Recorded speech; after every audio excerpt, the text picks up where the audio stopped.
जय मसी सबैजनालाई फेरि पनि आज सानो कुरा लिएर आएको छु। कतिपल्ट हामी के गर्छौँ भन्दा हामी बारम्बार प्रार्थना प्रार्थना प्रार्थना प्रार्थना गरौँ प्रार्थना गरौँ प्रार्थना गरौँ। हामी प्रार्थना गरेपछि हाम्रो आफन्त बाँच्छ, हाम्रो नेपाल देश बाँच्छ, हामी दिनरात प्रार्थनामा लागिरहौँ भनेर भनिरहन्छौँ। म प्रार्थनाको विरोधी होइन, म प्रार्थनामा विश्वास गर्छु। किन भन्दा प्रार्थना बिना चाहिँ हाम्रो कुनै पनि कुराहरू सम्भव छैन। हाम्रो प्रार्थना बाहेकको जीवन चाहिँ हाम्रो अपुरो र अधुरो छ। अनि प्रार्थना नै हाम्रो सबैभन्दा ठुलो शक्ति र हतियार पनि हो। यो कुरा म विश्वास गर्छु, प्रार्थनाले सबै कामहरू गर्छ। प्रार्थना बाहेक कुनै पनि काम हाम्रो जीवनमा चाहिँ हुँदैन। तर पनि तपाईँलाई एउटा कुरा भन्न चाहन्छु, हामी वर्षको 365 दिनै हामी नेपालभरिको क्रिस्चियन प्रार्थनामै जुटिराखौँ। अनि 24 घन्टै प्रार्थना गरौँ, हप्ताको 7 दिन प्रार्थना गरौँ, तर पनि नेपाल देश नर्कमै जान्छ कि जबसम्म हाम्रो समूहबाट, हाम्रो प्रार्थनाको टोलीबाट निस्किएर कुनै व्यक्ति सुसमाचार प्रचार गर्न जाँदैन। त्यही भएर त येशूले भन्नुभयो नि, कि येशूले भन्नुभयो र जाऊ र सारा संसारभरि चाहिँ प्रार्थना गर भन्नुभयो, भन्नु भएन नि। उहाँले चाहिँ जाऊ र सारा संसारभरि चाहिँ सुसमाचार प्रचार गर भन्नुभयो।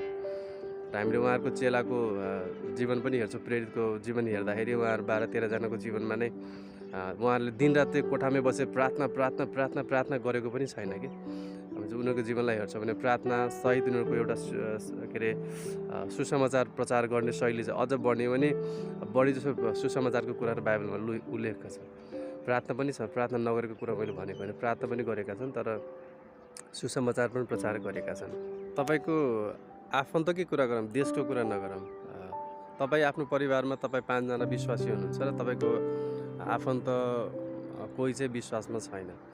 तपाईँहरू 5 जना दिनरात प्रार्थनामा बस्नुहोस्, वर्षको 365 दिन प्रार्थनै गरिराख्नुहोस्, तर पनि त्यो व्यक्ति नर्कमै जान्छ कि। किन भन्दा जबसम्म तपाईँ उठेर त्यो तपाईँको 5 जना मध्ये जबसम्म 1 जना मात्रै पनि उठेर त्यो गरेर त्यो व्यक्तिलाई सुसमाचार सुनाउँदैन, तबसम्म उसलाई प्रभु येशूले बचाउन सक्नुहुन्न। माध्यम तपाईँ हामी हो। तपाईँ हामी चुनिनुको अर्थ चाहिँ प्रभुको निम्ति एउटा साक्षी बनेर गएर प्रभुको यथार्थलाई बताउने, प्रभु येशू को हुनुहुन्छ भने चिनाउने काम चाहिँ तपाईँ हाम्रो हो। तपाईँ हामी जानुपर्छ, तपाईँ हामी उठ्नुपर्छ, अनि मात्रै मानिसले थाहा पाउने साँचो कुरा के हो।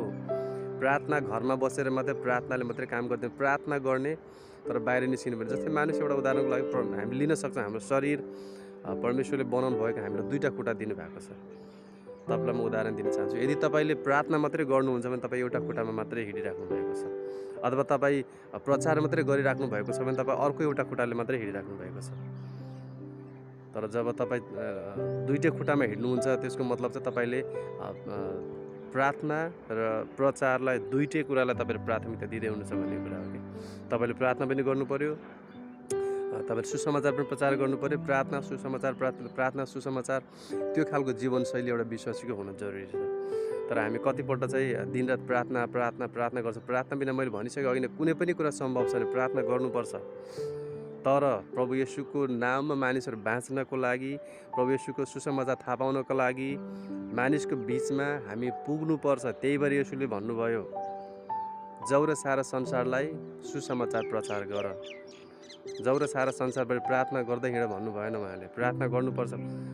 एउटा खुट्टाले हिँड्दा र 2टा खुट्टाले हिँड्दा फरक हुन्छ नि, होइन? हामी एउटा खुट्टाले हिँड्दा कति लामो दूरी कति समयमा तय गर्छौँ भन्ने कुरा, 2टा खुट्टाले हिँड्दा त्यो दूरीलाई हामीले कति छिटो चाहिँ हामी पुग्छौँ भन्ने कुरा पनि हो। जस्तै अब हामीले एउटा खुट्टाले हिँड्यो भने ढिलो हुन्छ, बिस्तारै जान सक्छ। तर 2टै खुट्टा जब हामी चलाउँछौँ, 2टै खुट्टाले फटाफट हिँड्छौँ, तब हामी आफ्नो गन्तव्यमा छिट्टै पुग्छौँ कि। भन्नुको मतलब तपाईँले प्रार्थना मात्रै गरिराख्नु भन्दा पनि तपाईँले प्रार्थना र सुसमाचारलाई 2टै कुरालाई जब तपाईँले एक समान सँगै लानुहुन्छ, तब परमेश्वरको राज्यको काम अझै छिटो हुन्छ। उहाँको काम अझै विस्तार रूपमा चाहिँ जानलाई सहायता पुर्याउँछ।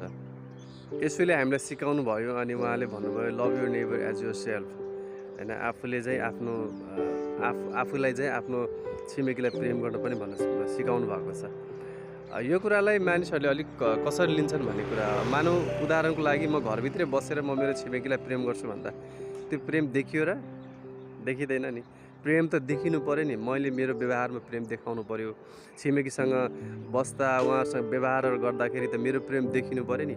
हो, त्यो चाहिँ प्रेम यसैले भन्नुभएको हो क्या। त्यो प्रेमको बारेमा चाहिँ उहाँले सिकाउनु भएको हो। त्यो प्रेम चाहिँ देखिनु पऱ्यो, मेरो जीवनबाट, मेरो व्यवहारबाट, मेरो बोलीबाट त्यो प्रेम देखिनु पऱ्यो। प्रेम चाहिँ प्रकट हुनु पऱ्यो भन्नु खोजेको मैले। येशूले चाहिँ त्यो प्रेमको बारेमा भन्नुभएको, घरभित्र बसेर म प्रेम गर्छु भनेर त्यो खालको प्रेम उहाँले भन्नुभएको होइन। हाम्रो प्रेम अनि येशूले जुन तरिकाले हामीले प्रेम गर्नुभयो त्यो प्रेम चाहिँ हामीले छिमेकीमा देखिनु पऱ्यो भन्ने कुरा। जसरी नै अब येशूले हामीलाई चुज गर्नुभयो होइन, कोही व्यक्तिले हामीलाई भन्नुभयो, आयो हामीबाट भन्नलाई र त हामीले प्रभुको बारेमा थाहा पायौँ। त्यही भएर येशूले भन्नुभयो कि उहाँको प्रेरितहरूको बारेमा पनि हामी राम्रोसँग थाहा छ, उहाँहरूको विषयमा हामीले पढेका छौँ। संसारभरि जानुभयो, फिजिनुभयो, विभिन्न देशहरूमा जानुभयो। यदि उहाँहरू दिनरात प्रार्थना घरभित्रै बसेर गरे भए सायद आज विश्वमा यसरी प्रभुको सुसमाचार प्रचार हुँदैन थियो। त्यही भएर प्रार्थनाले काम गर्छ, प्रार्थनामा हामी बस्नुपर्छ, प्रार्थना पनि गर्नुपर्छ। तपाईँले सुसमाचार प्रचारकै लागि पनि पहिला प्रार्थना चाहिँ गर्नुपर्छ कि प्रभु म निस्किँदैछु, मलाई कुराको लागि सहायता गर्नुहोस्, मानिसको हृदयमा मेरो कुराहरू बुझ्ने कुराहरूको लागि तपाईँले सहायता गर्नुहोस् भन्ने कुरा तपाईँ हामीले गर्न सक्छौँ, सिकाउने कुराहरू गर्न सक्छौँ। त्यो जुन कुरा सिकाउँदैछु त्यो कुराको लागि तपाईँको अगुवाई चाहिन्छ मलाई भनेर प्रार्थना गर्न सक्छौँ। हो, त्यसको लागि प्रार्थना चाहिन्छ हामीलाई।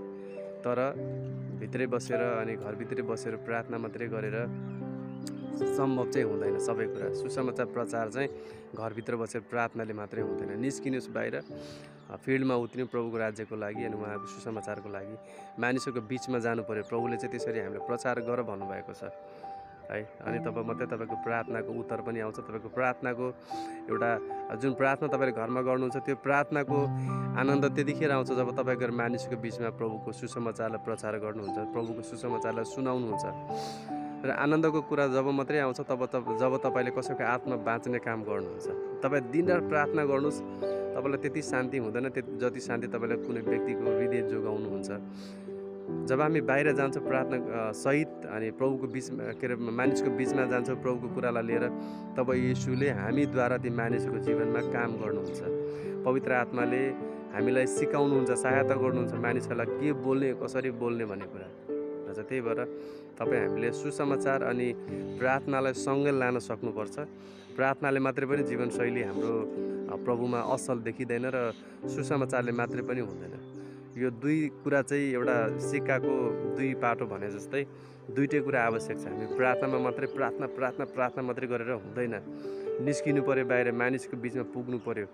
अनि प्रभुको विषयमा ती मानिसहरूले जब थाहा पाउँछन् अनि ती व्यक्तिहरूले अनि विश्वास गर्छन् है। अनि प्रभु येशूले काम गर्न पाउनुहुन्छ। जबसम्म हामी निस्किँदैनौँ बाहिर, हामी घरभित्र बसिरहेको छौँ, तबसम्म मानिसको बिचमा काम गर्ने हाम्रो कुनै माध्यमै हुँदैन कि। प्रभु येशूको बारेमा थाहा पाउनलाई, प्रभु येशूको विषयमा सुन्नलाई, सुसमाचार थाहा पाउनलाई त विश्वासी निस्किनु पर्यो पहिला बाहिर, फिल्डमा जानु पर्यो, मानिसको बिचमा जानु पर्यो है। प्रार्थना गर्नुपर्छ। प्रार्थना बिना केही पनि सम्भव छैन। मैले भनिसकेँ अघि नै, प्रार्थनाले नै सबै कामहरू गर्ने हो। तर हामी बाहिर पनि निस्किनु पर्यो है। हस् त, सबैजनालाई जय मसीह। परमेश्वरले प्रशस्त आशिष दिउन्।